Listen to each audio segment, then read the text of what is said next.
नमस्कार, आप देख रहे हैं 5 की बात और मैं हूं नगमा। जालंधर के शाहकोट में नांगल अंबिया गांव के रहने वाले नंबरदार भूपेंद्र सिंह ने भगोड़े अमृतपाल के बारे में बताया कि वो दोपहर में उनके गांव कैसे पहुंचा और अपना हुलिया बदला और फिर यहां से किस तरह फरार हो गया। ਇਹਨਾਂ ਬਾਬਾ ਜੀ ਦੇ ਮੁਤਾਬਕ ਇਹ ਆ ਕਿ ਉਹ ਆਏ ਆ 4-5 ਜਣੇ ਆਏ ਆ ਔਰ ਬੀਜਾ ਗੱਡੀ ਸੀ, ਮੋਟਰਸਾਈਕਲ ਸੀ। ਆ ਕੇ ਉਹਨਾਂ ਨੇ ਕੱਪੜੇ ਚੇਂਜ ਕੀਤੇ ਆ, ਇਸ਼ਨਾਨ ਵੀ ਕੀਤਾ ਔਰ ਰੋਟੀ ਵੀ ਕਹਿੰਦੇ ਖਾਣਾ ਖਾਧਾ ਵਾ ਤੇ ਉਸ ਤੋਂ ਬਾਅਦ ਉਹ ਮੋਟਰਸਾਈਕਲ ਦੇ ਉੱਪਰ ਚਲੇ ਗਿਆ। ਅੱਜ ਪੁਲਿਸ ਵਗੈਰਾ ਵੀ ਆਈ ਸੀ ਇੱਥੇ? ਪੁਲਿਸ ਹੈ ਸਵੇਰ ਦੀ ਇੱਥੇ ਖੜੀ, बहुत सारी 4-5 ਗੱਡੀਆਂ ਸਵੇਰ ਦੀਆਂ ਖੜੀਆਂ। पकड़े गए थे 18 तारीख को कमिश्नरेट लुधियाना की तरफ से इन पे अपराध रोकू कार्रवाई अमल में लाई गई है एंड ये हिरासत में रहेंगे 3 तारीख को। इनका जो भी लिंक था उसको हमने टेक्निकल और अदर इंटेलिजेंस के कारण दिस वाज वेरीफाइड और जो भी इनका आरोप सामने आया उसके तहत एक बार प्रिवेंटिव एक्शन इन पे लिया गया है। लेकिन इसके साथ साथ अब इसके ऊपर राजनीति भी शुरू हो गई है। आपको सुनाते हैं क्या कहा इस पर प्रताप सिंह बाजवा ने। भगवंत मान आंदे टाइम विच एक ना छिंदे बनेगा। अज केजरीवाल ने खुद तस्लीम कर लिया कि असीं ते सेंटर दा जॉइंट ऑपरेशन सी, जिहड़ा असीं कहिंदे सी कि ऑलरेडी रले ने बी टीम है, भाजपा दी बी टीम है ते इन्हां कोल 1 साल तो बाद इन्हां ने एक पीसफुल पंजाब नूं एक अनरेस्ट करके इन्हां दे 1 साल दा जिहड़ा सारें नालों वड्डी उपलब्धि भगवंत मान दी एक जिहड़ी शांतिपूर्वक सूबा इन्हां नूं दिता गया सी वोटां दे विच, अज टोटल सूबे विच अशांति है, टोटल इंटैलीजेंस फेलियर है। ऑनरेबल हाई कोर्ट ने कल पूछया कि 80,000 अफसर ते पुलिस वाला तुहाडे कोल पुलिस फोर्स 80,000 दी, की ये इंटैलीजेंस फेलियर नहीं, की पंजाब पुलिस दा फेलियर नहीं कि 80,000 आदमी एक व्यक्ति नूं गिरफ्तार ना कर पाए। तो इस ऑपरेशन को लेकर राजनीति शुरू हो गई है और राजनीतिक सवाल खड़े हो रहे हैं। अमृतपाल सिंह की तलाश के तौर तरीकों पर अकाली दल ने तीखा एतराज किया है। अकाली दल का कहना है कि देश की एकता और अखंडता से कोई समझौता नहीं हो सकता और सिख समुदाय देश के लिए हमेशा बलिदान देने को तैयार रहा है, लेकिन अमृतपाल को पकड़ने के नाम पर जिस तरह का दमन किया जा रहा है वो असंवैधानिक है। अकाली दल ने कहा कि ये अगले चुनाव में सिखों को बदनाम कर वोट जुटाने की साजिश है। अकाली दल ने इस क्रैकडाउन में पकड़े गए नौजवानों को कानूनी मदद देने की भी बात की है और कई हेल्पलाइन नंबर इसके लिए इन्होंने जारी किए हैं।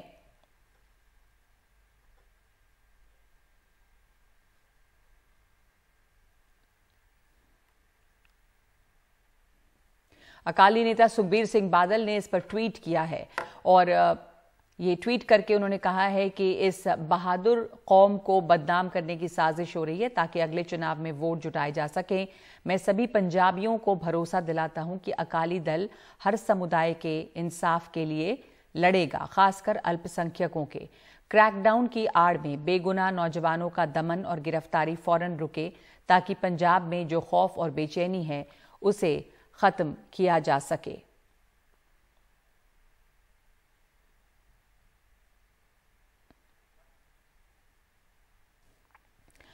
और इस वक्त हमारे साथ इस पर जुड़ रहे हैं बलविंदर भुंडर जो कि पूर्व सांसद हैं अकाली दल से, मंजीत राय बीजेपी नेता और साथ साथ प्रोफेसर आशुतोष कुमार राजनीतिक विश्लेषक। बलविंदर भुंडर, आपसे शुरुआत करना चाहती हूं। सुखबीर बादल का ट्वीट है और उसमें उन्होंने ये लिखा है कि Shiromani Akali Dal strongly condemns the indiscriminate arrest of the innocent Sikh youth, especially the Amritdhari youth on mere suspicion. तो आप ये कह रहे हैं कि अकाली दल को ये लग रहा है कि इस ऑपरेशन के तहत जो है बेगुनाह इनोसेंट लोगों को, लड़कों को गिरफ्तार किया जा रहा है। ऐसे है नगमा जी कि जो प्रधान जी ने ट्वीट किया है वो पार्टी की पॉलिसी है, मैं उसके साथ सहमत हूं। उसका कारण क्या है? 1 साल की फेल्यूर के बाद आप पार्टी की जी, आपकी आवाज नहीं आ रही है अभी, आप शायद म्यूट पे हैं। पूरा ना कर सकने के कारण 1 साल से जो हालात पैदा हुए और आज जिस तरह पंजाब को एक डिस्टर्ब स्टेट की तरह ट्रीट किया जा रहा है और उसके तहत इनोसेंट पीपल, अमृत ना गना है ना छकाउणा गना है, इनोसेंट पीपल को लगातार पुलिस पकड़ रही है, किसी की पूरी वेरिफिकेशन नहीं, जो सामने आता है उसको जेल में ढक देते हैं। जैसे पहले बोला था कि हमने वो जो लड़का छोड़ा है 23 फरवरी को कि ये तो हमने केस गलत किया था, पुलिस ने खुद जो है माना कि इसलिए हम छोड़ रहे हैं। ये हालात किसने पैदा किए? इसी पार्टी ने पैदा किया आपने। आज उस हालात पे जो पंजाब को हालात पैदा कर दिए है जी, पंजाब का भी नुकसान है। अकाली दल को जो हिस्ट्री अकाली दल की, उसके किसी से सर्टिफिकेट लेने की लोड़ नहीं। कितनी आजादी की करवाई में पाकिस्तान में कितने लोग मरवा के हिंदुस्तान हमने चुना। ये हमारा देश है, हमारे गुरुओं का देश है, पांचों गुरु का 5 प्यारे सारे देश में थे। इसलिए हमारा तो जो का भला और हर एक के साथ चलना, किसी धर्म के साथ कोई बैर। जी, आपकी आवाज कट रही है बार बार बलविंदर जी, पर जो आप कह रहे हैं कि ये जो है बदनाम करने की एक तरह से कोशिश है, और इसमें ये प्रधान जी आपने बताया कि सुखबीर बादल ने जो ट्वीट किया है कि इस ऑपरेशन के तहत इनोसेंट जो लोग जो सिख युवक हैं उनको गिरफ्तार किया जा रहा है, तो इसको एक्स्ट्रा कॉन्स्टिट्यूशनल मेथड्स भी बताया गया है। ये कहा जा रहा है कि संवैधानिक नहीं है। मंजीत राय जी, आपकी राय इस पर? देखिए, मैंने तो सबसे पहले तो मैं जो आम आदमी पार्टी की सरकार है उस पर मेरी टिप्पणी है, ये इतने जैसे चल रहा था, अजनाला कांड हुआ, उससे पहले आज 100 तरह की बातें आ रही है। ये क्योंकि आम आदमी पार्टी की सरकार को एक आदमी नहीं चला रहा, स्टीयरिंग किसी के पास है, गियर क्लच किसी के पास है, इसलिए ये कंट्रोल पंजाब को कर ही नहीं पा रहे। तो ये ऐसे हालात इस सरकार ने बनाए हैं जिसके लिए इनको पहले एक्शन ऐसे करने चाहिए थे जो बहुत लिटिल स्टेज पर किए हैं। तो इतनी देर क्या करते रहे? अब कभी कह रहे ये मिला और अलग अलग चीजें सामने प्रस्तुत कर रहे हैं, लेकिन पहले ये सरकार सो रही थी ये लगभग 8-9 महीने से। तो इनको जो भी इन्होंने किया अपने आप पा रही है सरकार, क्योंकि इन्होंने अगर एक्शन किया होता, पहले किया होता, तो ऐसे हालात जो आज पंजाब के बनाए गए हैं, बन गए, लेकिन ठीक है, ऐसे हालात जो बने, लेकिन जैसे शिरोमणि अकाली दल इस समय एक हेल्पलाइन नंबर भी जारी कर रहा है और कह रहा है कि वो उन युवकों को कानूनी मदद देंगे जिन युवकों की गिरफ्तारी हो रही है। उनका कहना है कि जो गिरफ्तारियां हो रही हैं उसमें बहुत सारे मासूम हैं, बेगुनाह लोग हैं जो गिरफ्तारी हो रही है। आप इससे सहमत हैं क्या? नहीं, देखिए, ये अकाली दल की अपनी राजनीति है, लेकिन ये इनको पहले भी उस समय जब हालात बने थे पंजाब ने जब संताप होगा तो तब भी अकाली दल का स्टैंड यही था। तो आज फिर वही है। उसके बाद अकाली दल फिर जो टर्निंग पॉइंट लेता है, तो अकाली दल तो जो मौके के हालात होते हैं राजनीति के फायदे को देखते हुए वही स्टेप लेते हैं। ये कोई इन्होंने ये नहीं है कि युवाओं के लिए अपना स्टैंड ले रहे हैं। ये स्टैंड अपनी राजनीति जो इनकी बिल्कुल खत्म हो चुकी है उस राजनीति को ठीक करने जो राजनीति नहीं करने की बात पहले हो रही थी, और ये कहा जा रहा था कि सब लोगों को इसमें साथ मिलना चाहिए और भारत की अखंडता एकता के खिलाफ अगर कोई विभाजनकारी काम कर रहा है उसके खिलाफ जुटना चाहिए, पर इसके ऊपर राजनीतिक रंग चढ़ गया। आप कह रहे हैं अकाली दल की राजनीति है, अकाली दल आम आदमी पार्टी के ऊपर आरोप डाल रहा है कि इतने दिनों से कर क्या रहे थे, अब वो हेल्पलाइन नंबर जारी कर रहे हैं। प्रोफेसर आशुतोष कुमार, किस तरह से बटा हुआ देखते हैं आप इस मामले पर पॉलिटिकल पार्टीज को और समाज को? क्या कोई सपोर्ट वहां पर आपको दिखता है? और ये जब पॉलिटिकल पार्टीज, अकाली दल जैसी पार्टी अगर हेल्पलाइन नंबर्स जारी करती हैं और कहती हैं कि यहां पर इनोसेंट जो युवा हैं उनको गिरफ्तार किया जा रहा है, तो इससे एक असंतोष और बढ़ेगा या उसकी शुरुआत जरूर होगी? बिल्कुल, मैं आपसे पूरी तरह से सहमत हूं। देखिए, अगर आप भारत जो है एक संविधान से चलता है, भारत का संविधान जो है वो सर्वोच्च डॉक्यूमेंट है, और भारत का संविधान ये कहता है, अगर आप आर्टिकल 355 को देखें, वो कहता है कि केंद्र सरकार की भी जिम्मेदारी बनती है कि अगर आंतरिक सुरक्षा को कोई खतरा हो या नेशनल सिक्योरिटी को कोई प्रॉब्लम हो तो केंद्र सरकार उसमें इंटरफेयर करती है, और राज्य सरकार की जिम्मेदारी तो बनती ही है लॉ एंड ऑर्डर की, तो स्टेट सब्जेक्ट भी है और कहीं तो ये दोनों सरकारों की जिम्मेदारी बनती है। और अगर दोनों सरकारें अगर मिलकर काम कर रही हैं तो इसमें कुछ भी मैं बुराई नहीं देखता, मैं इसमें कुछ भी गलत नहीं देखता। ये राज्य सरकार और केंद्र सरकार दोनों को मिलकर चलना चाहिए।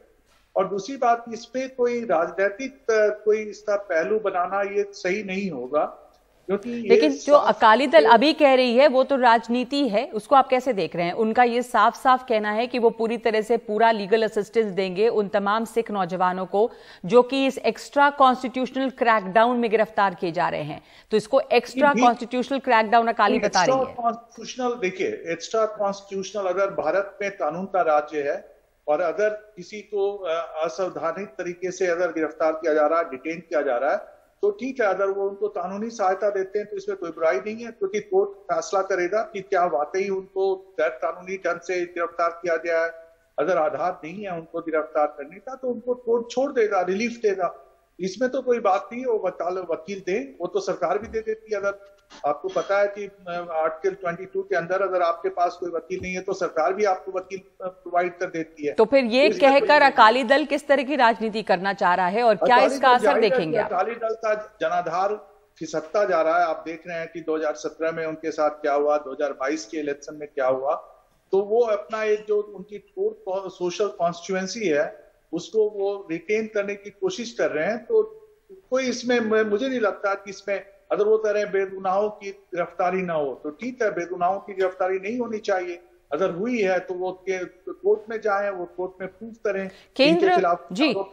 केंद्र सरकार, पंजाब पुलिस, दोनों की मदद से ये ऑपरेशन चल रहा है। मंजीत राय जी, चाहिए, ये तो मदद होना ही चाहिए। पिछले बार मिलीटेंसी को खत्म किया गया जी। तो बुंडर साहब जुड़ गए हमारे साथ। बलविंदर बुंडर, अगर आप सुन सकते हैं तो ये हमारे साथ राजनीतिक विश्लेषक भी मौजूद हैं, आशुतोष जी हमारे साथ, मंजीत राय भी हैं। ये मानना है कि इसके ऊपर अकाली दल एक अपनी राजनीति कर रहा है। अब जब आप लीगल असिस्टेंस की बात करते हैं और आप असंतोष एक और खड़ा करने की कोशिश कर रहे हैं, ध्यान भटक रहा असली मुद्दे से, जो है अमृतपाल सिंह और उसके द्वारा खड़ा किया गया जो ये पूरा एक संस्थान जिसने खड़ा किया था उसका खात्मा। थैंक यू नगमा जी, जे मुझे टाइम दिया है। जो आशुतोष जी ने कहा है ये बहुत समझदार है, इन्होंने बिल्कुल ठीक बात कही है। किसी इनोसेंट को कानून के तहत मदद करना ये राजनीति नहीं है, ये देश का विधान कहता है, कानून कहता है। इसलिए हम ये नहीं कह रहे कि हम किसी गलत को दे रहे हैं, ये हमारी ड्यूटी है। हम पॉलिटिकल पार्टी हैं, 100 साल की पार्टी है, देश के लिए हर जगह हम लड़े हैं, हमें बॉर्डर है, हमें अनाज है, हमें देश के पहले था आजादी की लड़ाई थी। इसलिए क्या हमें सर्टिफिकेट लोड है किसी से? जो बात कर रहे हैं जो लोग, हम इतनी देर से 70 साल से तो मैं लड़ रहा हूं, फेडरल सिस्टम के लिए लड़ रहा हूं, उससे भी हम पे कह दिया कि जे खालिस्तान मांगते हैं। कब बोला हमने खालिस्तान? लेकिन बुंडर साहब, इस समय जो स्थिति है, 5 दिन हो गए इस ऑपरेशन को, अमृतपाल पकड़ा नहीं गया है, 100 से ज्यादा लोग पकड़े गए हैं जो समर्थक हैं उसके। आपको नहीं लगता कि सभी पॉलिटिकल पार्टीज को साथ आकर इस ऑपरेशन में मदद करनी चाहिए? ये जो बयान आ रहे हैं उससे एक असंतोष बढ़ता है समाज में। प्लीज कंप्लीट कर लेने दो मुझे। जो आप कह रहे हैं, कभी भी हम देश में हिंसा के कभी भी हक में नहीं, अंग्रेज में भी हमने अपनी कुर्बानी दी आजादी से पहले, आजादी के बाद भी जब भी हम कभी मोर्चा लगाया हम जेलों में गए, कहीं हमें कभी पत्ता भी नहीं किसी का तोड़ा, रेडी से किसी से मूंगफली भी नहीं हमने उठाई। कभी पंजाब में हमने ऐसा इतना ब्लू सर अभी की बात कर रहे हैं, अभी की बात, अभी जो आप अभी बयान आए हैं आपके, उस पर मैं कह रही हूँ कि क्या यहाँ पर हो रहा है? आप लोगों को लगता है कि कोई गलत एक्स्ट्रा कॉन्स्टिट्यूशनल काम हो रहा है? नगमा जी, मैं उसी के साथ बता रहा हूँ कि जब हमने पहले 100 साल से कभी ऐसी नहीं बात की कि देश जो हमारा देश है, किसी का देश नहीं, इसके लिए हम लड़े आजादी के लिए, आजादी के बाद भी इसके लिए लड़े हैं, फेडरल सिस्टम के लिए। आज भी हम फेडरल सिस्टम पे खड़े हैं। हम कभी भी हिंसा ऐसी बात के हक में कभी हुए नहीं। इसलिए जो हालात इन्होंने पैदा किए, अब इन हाथ को जो देख रहे हैं देश का, किधर गई इनकी गारंटियां?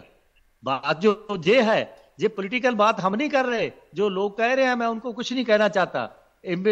हमारे साथ इनकी एज भी नहीं मिलती, मुझे पता कितने छोटे हैं। मैंने 70 साल से 8 साल जेल मैंने काटी है, इमरजेंसी की जेल मैंने बतौर एमएलए काटी है। जी जी, तो क्या लोड़ थी हमें तक किसी ने गिरफ्तार नहीं किया। इस समय जो स्थिति है, मैं आपको माफ करिए, रोक रही हूँ उस समय, क्योंकि हमारा समय कम है। मंजीत राय जी, आपका भी इसके ऊपर आपकी राय भी जानना चाहती हूँ कि जो अकाली दल की तरफ से बयान आया है कि एक्स्ट्रा कॉन्स्टिट्यूशनल कार्रवाई इनोसेंट यूथ जो है उनके ऊपर धरपकड़ जो हो रही है, उनको लीगल असिस्टेंस देगी, किस तरह की राजनीति खड़ी कर रहे हैं यहाँ पर, और जो समस्या इस समय है उससे ध्यान कहीं और जाता है।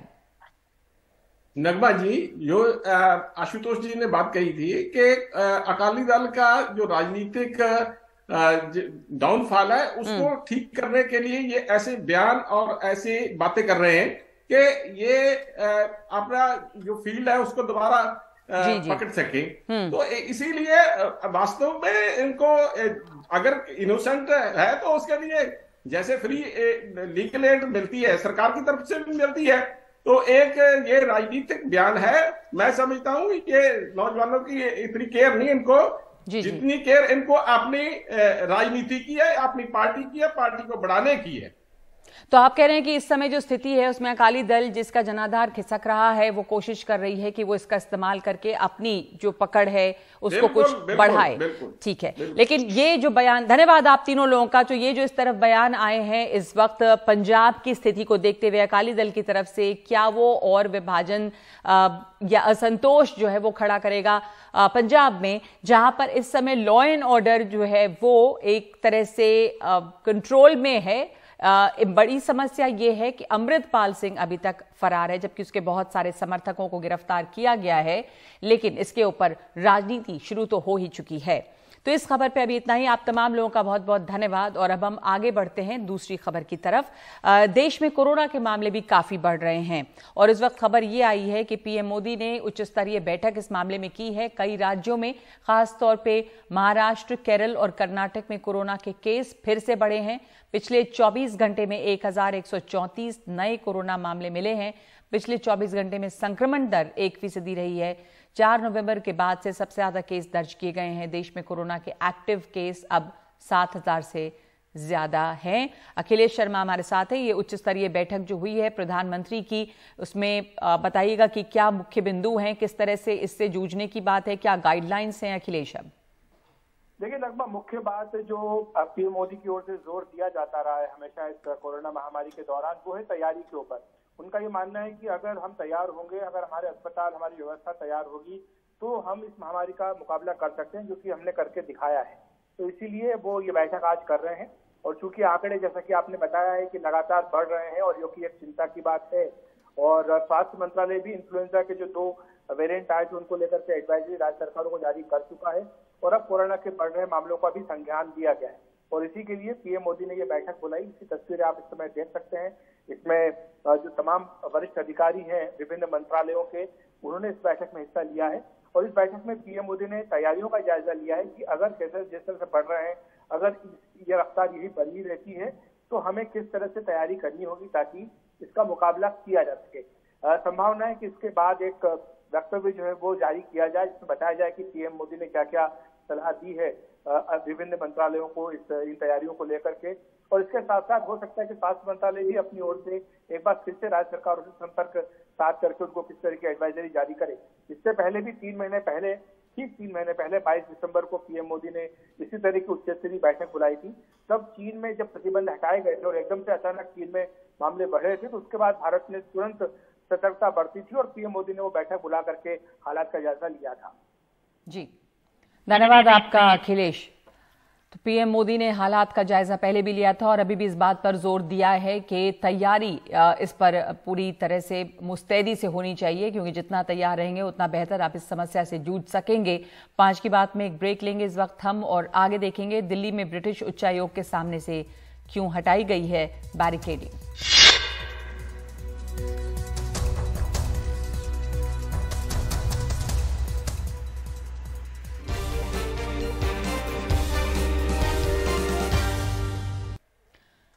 दिल्ली में ब्रिटिश उच्चायोग के बाहर के जो बैरिकेड्स थे, सुरक्षा के लिए लगाए जाते हैं, उन्हें अचानक से हटा दिया गया। ये माना जा रहा है कि ये लंदन में भारतीय उच्चायोग के बाहर खालिस्तान समर्थकों के हंगामे की प्रतिक्रिया है। बीते दिनों लंदन में भारतीय उच्चायोग के सामने खालिस्तान समर्थकों ने हंगामा किया था और तिरंगे का अपमान किया था। इस समय वहां पर ब्रिटिश सुरक्षा कोई नहीं थी। तो यहां पर अब ये देखा जा रहा है कि जो ब्रिटिश हाई कमीशन है, वहां पे जो बैरिकेडिंग है भारतीय दिल्ली पुलिस की, वो हटा दी गई है। वहां पर कोई सुरक्षा नहीं है। इस बारे में और जानकारी दे रही हैं नीता शर्मा।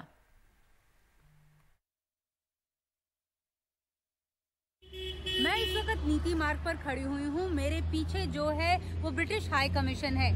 लंदन में जो कुछ हुआ, जो भारतीय कमीशन हाई कमीशन के बाहर हुआ, उसके चलते बोला जा रहा है कि यहाँ की जो सिक्योरिटी है, उसे जो स्पेशल सिक्योरिटी है उसका कवर जो है वो विड्रॉ कर लिया गया है। हालांकि केंद्रीय गृह मंत्रालय की तरफ से इस बात को लेकर अभी तक कोई आधिकारिक पुष्टि जो है वो नहीं आई है। बहरहाल ये जो इलाका है ये हाईली सेंसिटिव जोन्स के तहत आता है, क्योंकि यही वो इलाका है जहाँ पे डिप्लोमेटिक एनक्लेव है। हर एक राज्य की, हर एक देश की यहाँ पर जो है वो एम्बेसी है। यहाँ पर ये नीति मार्ग में फिलहाल जो ब्रिटिश हाई कमिश्नर है वहाँ पर आप देख सकते हैं कि जिस तरह से रोज़ जो काम होता है उस तरह से वहाँ पर हो रहा है। लोग आ रहे हैं, जा रहे हैं वीज़ा के लिए। बहरहाल ये इस इलाके में जो चप्पे चप्पे पर आपको जो है कैमरास भी दिखाई पड़ेंगे। हर एक जो एक पोल है, जितने भी इसके एंट्रीज हैं उसके ऊपर अगर आप कैमरास देखें, अगर जितने भी वहाँ पे आप अगर ध्यान से देखें तो वहाँ पे आपको कैमरास जो हैं वो दिखाई पड़ेंगे। इसके जो दूसरी तरफ है अशोका होटल है, तो यानी ये पूरा का पूरा इलाका एक जो है वो सेंसिटिव जोन है। अगर यहाँ से सिक्योरिटी या बैरिकेड जो जिस तरह से खबरें आ रही हैं वो हटा ली भी गई, तो लेकिन जो एक इंटेलिजेंस है, जो टेक्निकल इंटेलिजेंस है, उसे जेनरेट करने के लिए इस इलाके में फिलहाल जो है हर एक जगह कैमरा जो है वो लगाए गए हैं। बहरहाल ये सूत्रों से बोला जा रहा है कि हो सकता है कि लंदन में जो कुछ हुआ उसके चलते भारत भी जो यूके के डिप्लोमेट्स हैं उनकी कुछ हद तक जो सिक्योरिटी रिव्यू है वो करे। नई दिल्ली से नीता शर्मा, NDTV इंडिया के लिए। पिछले कुछ दिनों से जो बेमौसम बारिश हो रही है और कहीं पर ओले भी गिरे हैं, इसकी वजह से मौसम जो तापमान है उसमें तो कमी आई है, लेकिन बहुत सारी जगहों पर किसानों के लिए एक मुसीबत खड़ी हो गई है। किसानों की जो खड़ी फसलें थीं वो बर्बाद हो गई हैं। फसलों की स्थिति देखकर बहुत परेशान हैं ये किसान, और जो तैयार फसल करीब 20 दिन में कटने वाली थी वो अब बर्बाद हो गई है।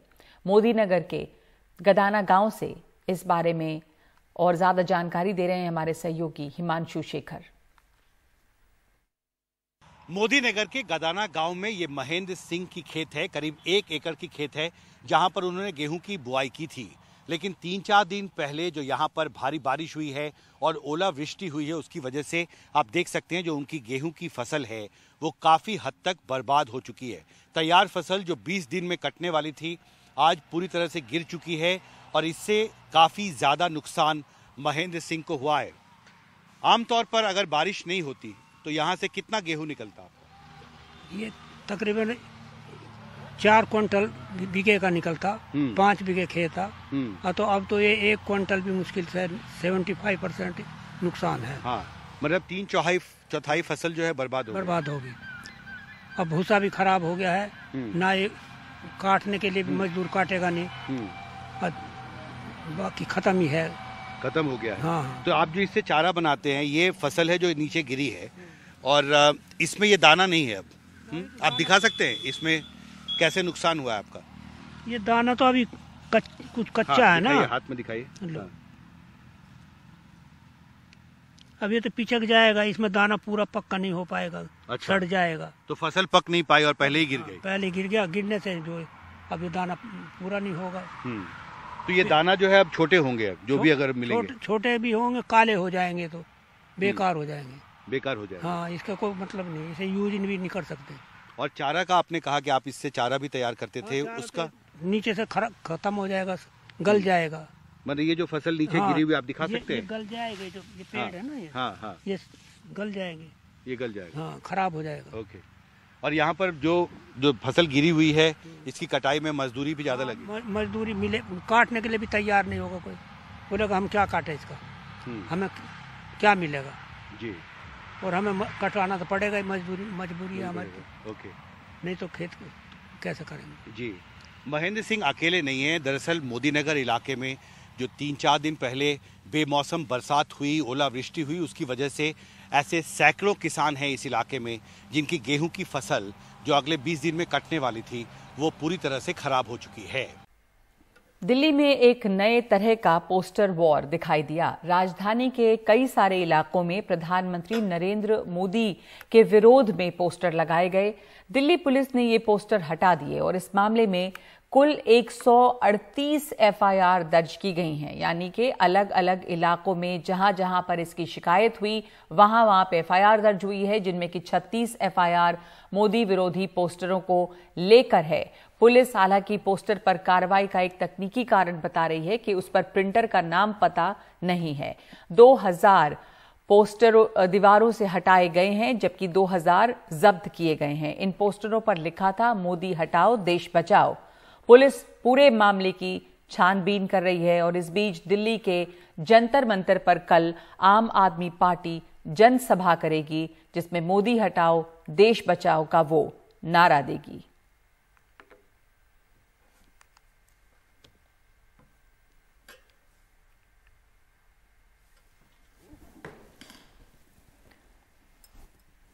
तो पोस्टर और उसको लेकर हुए विवाद पर आम आदमी पार्टी की तरफ से ट्वीट किया गया है। मोदी सरकार की तानाशाही चरम पर है। इस पोस्टर में ऐसा क्या आपत्तिजनक है जो इसे लगाने पर मोदी जी ने 100 एफआईआर करवा दी। पीएम मोदी, आपको शायद पता नहीं, पर भारत एक लोकतांत्रिक देश है। एक पोस्टर से इतना डर क्यों?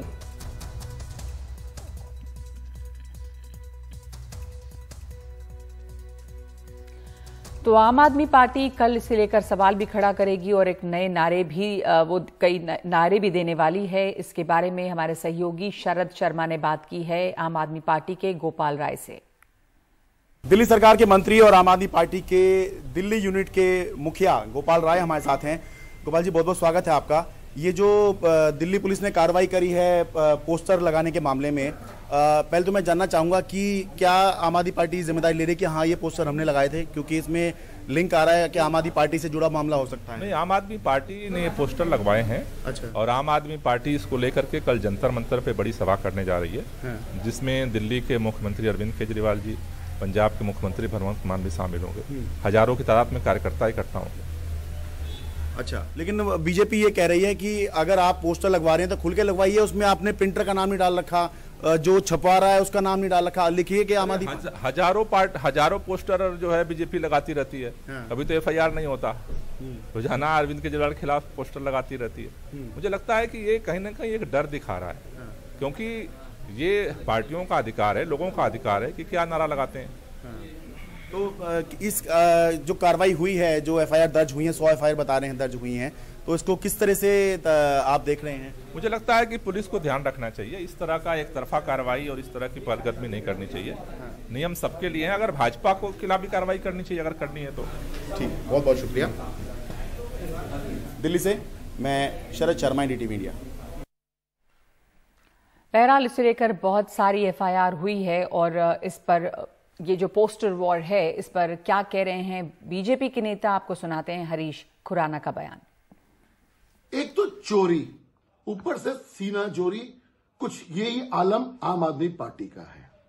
आप एक पोस्टर लगवाते हो बिना नाम के, और जब एफआईआर होती है तो आप चिल्लाना शुरू कर देते हो कि देश के अंदर लोकतंत्र नहीं है। कानून तो आप मानते नहीं, इसलिए आपने पोस्टर लगवा दिया। हिम्मत है, नाम डालिए, और कानून अपना काम कर रहा है, उसको करने दीजिए। बेचारा पॉलिटिक्स करने की कोशिश मत कीजिए। तो ये जो पोस्टर वॉर है, क्या वो और बड़ा होगा? कल आम आदमी पार्टी एक जंतर मंतर पे सभा भी करेगी और वहां पर कुछ नारे भी देने वाली है। तो क्या रंग लेगा ये, आगे हमारी नजर इस पर रहेगी। इस वक्त 5 की बात में इतना ही।